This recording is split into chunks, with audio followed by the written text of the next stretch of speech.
Okay, go. Hello and welcome to the deep dive into the life of Louis Zamperini. Today we're going to be focusing on a war hero and Olympic runner.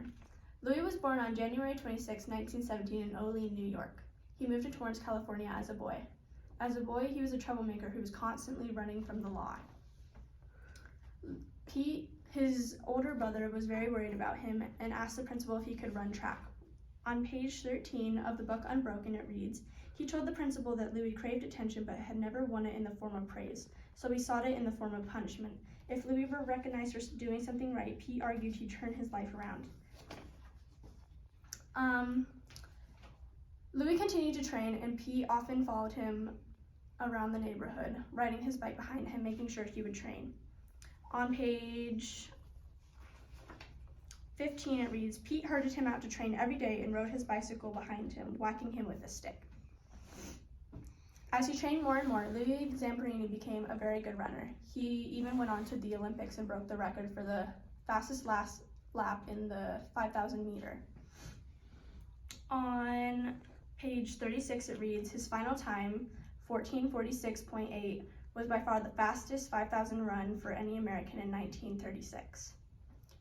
Louis Zamperini had his sights set on the next Olympics, but was canceled due to the war. In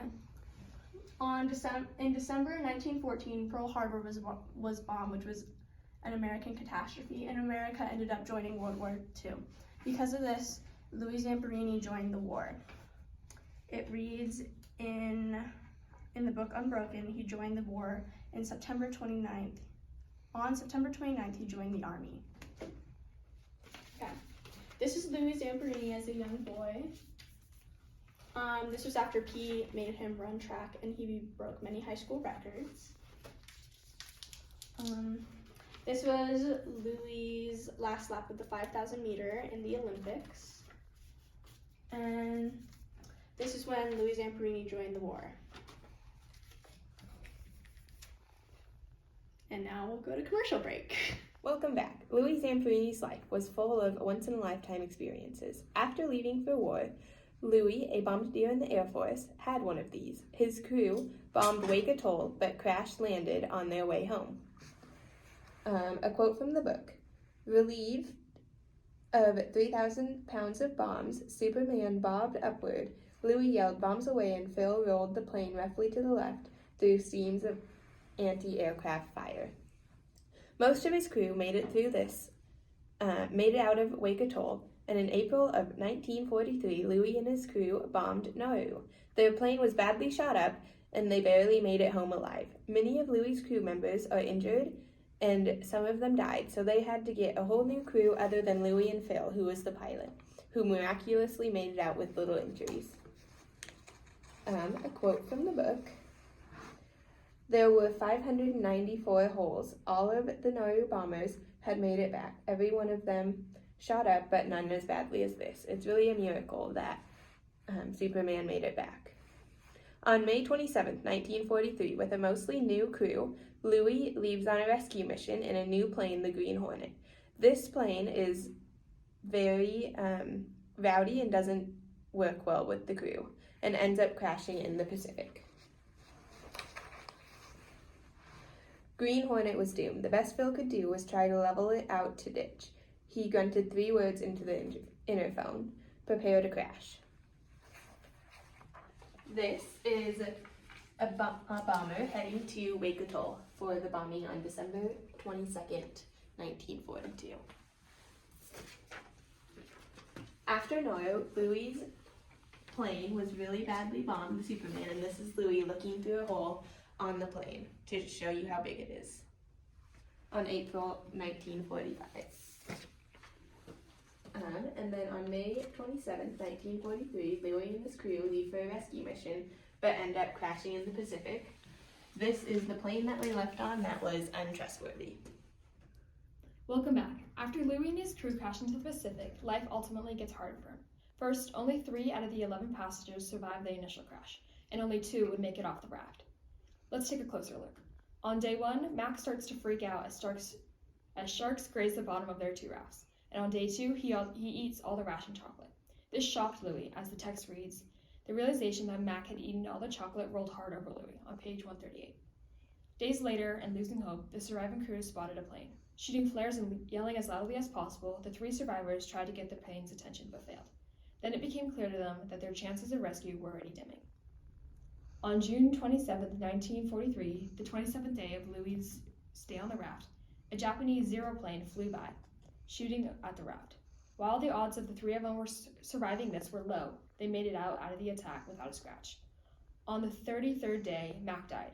Even though he ate all the rations on the second day, they were stranded on the raft. Mac did redeem himself by fending off sharks, and Louis would be forever grateful, for he had given all he had left, on page 172. On day 47, Louis and Phil spotted an island right before being captured by the Japanese. In May 1943, Louis and his crew were shot down. A few days later, Mac ate all the chocolate. A few days after that, while their hope was dimming, Louis and Phil and Mac tried to get a plane's attention by shooting a flare gun and putting powder in the water. After a few weeks, Mac died from starvation and dehydration. Then, after 47 days of being on the water, Louis and Phil, the 2 survivors, got captured by the Japanese. Now for a quick commercial break. Hopes were high as Louis and Phil neared the island, only to be shattered by an approaching ship waving the Japanese flag. The frail men were captured and taken to what was known as Execution Island, Kwajalein. Treated harshly and put in cells, Louis and Phil neared death. "They can kill you here," Louis was told. "No one knows you're alive." Eventually, the day comes when the castaways are shipped back to Japan to live in an unregistered prisoner of war camp called Ofuna. Here, Louis and several other prisoners try to escape, but their plans are foiled. He and Phil are forced to part ways as Louis is taken to Omori, a horrible prisoner of war camp run by Mitsuhiro Watanabe, a psychotic man nicknamed the Bird. At one point, men from Radio Tokyo offer Louis a job as a propaganda tool for Japan. If Louis accepted, he would be taken to live in much better conditions. But Louis knew, as he said in the book, if he agreed to make this broadcast, he would be forced to live as his enemy's propagandist.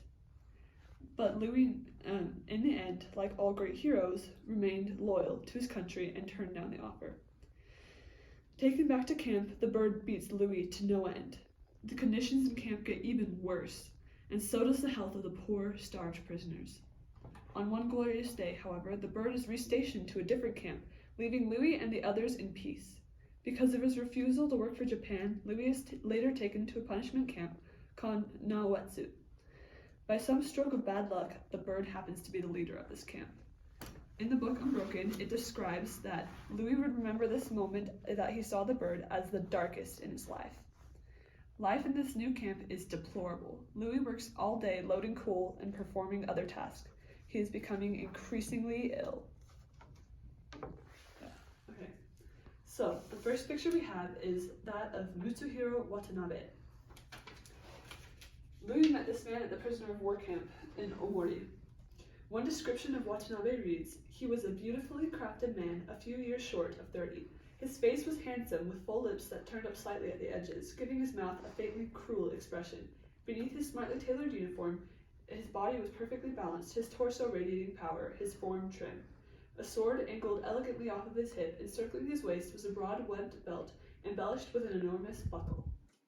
Our next picture is Radio Tokyo. This is where Louis was taken in November of 1944 and offered a job as a propaganda tool for Japan. But, like all great heroes, he declined. Our last picture is of starved and hungry prisoner of war. And so this is kind of just a good example of what had happened to Louis and his fellow prisoners of war at the camps. They were so hungry that they could see their bones, and basically they were really sick. So we will now return to this after this message. Finally, on one glorious day in September of 1945, Louis and his fellow POWs received word that the war had ended. They rejoiced that they could finally go home. After taking time to heal in Hawaii, Louis finally reunites with his family in October. Later, Louis meets and marries Cynthia Applegate. They start their life together but are hindered by Louis's constant PTSD from the war. Louis becomes an alcoholic and struggles to forget his past until one day when Cynthia drags him to a Christian revival. Louis doesn't like it there, but allows Cynthia to take him once more.